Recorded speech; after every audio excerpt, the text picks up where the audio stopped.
Assalamualaikum warahmatullahi wabarakatuh. Nama saya Fadar Rasidi Rafsanjani dengan NPM 2021020315. Saya di sini akan menjelaskan tentang prinsip-prinsip maqasid syariah. Baiklah, langsung saja.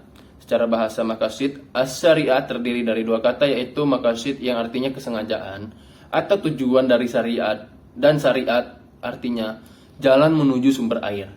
Ini pula dikatakan sebagai jalan ke arah sumber pokok kehidupan. Adapun tujuan maqasid adalah untuk kemaslahatan manusia.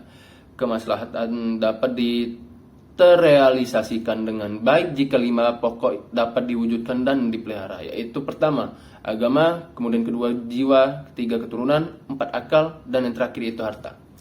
Tujuan syar'i dalam mensyariatkan ketentuan-ketentuan hukum kepada orang-orang mukallaf adalah dalam upaya mewujudkan kebaikan-kebaikan bagi kehidupan mereka, baik melalui ketentuan-ketentuan yang daruri, haji, dan tahsini. Syatibi berpandangan bahwa tujuan utama dari syariah adalah untuk menjaga dan memperjuangkan 3 kategori hukum. Tujuan dari 3 kategori tersebut adalah untuk memastikan bahwa kemaslahatan hukum kaum muslimin baik di dunia maupun di akhirat terwujud dengan cara yang terbaik, karena Allah Subhanahu wa taala berbuat demikian demi kebaikan hambanya. Kemaslahatan yang ingin diselesaikan adalah yang memiliki syarat seperti berikut.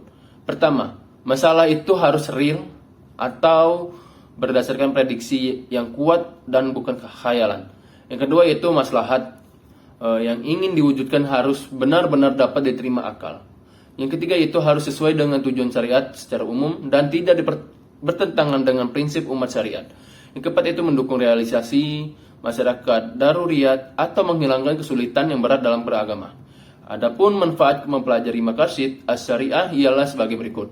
Yang pertama, mengungkapkan tujuan, alasan, hikmah, dan tasyri'i baik yang umum maupun khusus. Yang kedua, menegaskan karakteristik Islam yang sesuai dengan tiap zaman. Yang ketiga, membantu ulama berijtihad dalam membingkai tujuan syariat Islam.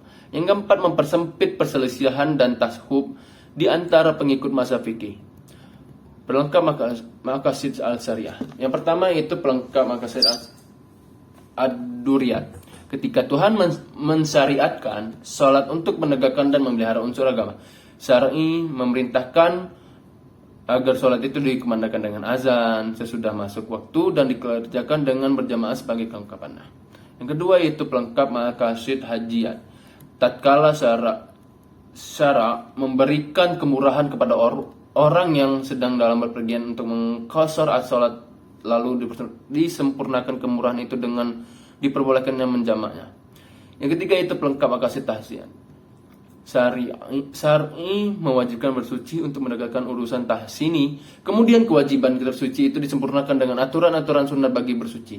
Tatkala syar'i mensunatkan menyembelih hewan kurban, disempurnakan perintah itu agar binatang yang dikurbankan dipilih dari binatang yang tidak cacat. Sebagaimana dijelaskan dengan berulang kali bahwa tujuan hukum perundang-undangan ialah untuk mewujudkan kemaslahatan dan menolak kemudaratan bagi manusia. Maksud tersebut dapat diwujudkan karena perintah dan kewajiban syariat dilaksanakan dengan sebaik-baiknya, dijauhi dan segala larangannya. Pengetahuan dan pemahaman yang benar mengenai sebab-sebab perintah itu dikeluarkan menjadi pendukung utama untuk mentaati perintah syariat. Karena sebab-sebab syariat dikeluarkan selalu mengikuti status hukum musbabnya. Artinya jika status hukum musbabnya adalah wajib, maka wajib pula hukum sebab yang terjadi di antaranya. Berdasarkan ketentuan tersebut muncullah 2 kaidah yang penting, yakni sesuatu yang menjadikan kewajiban sempurna karena wajib adanya. Yang kedua, menutup jalan menuju ke perbuatan terlarang. Mungkin itu saja yang dapat saya jelaskan.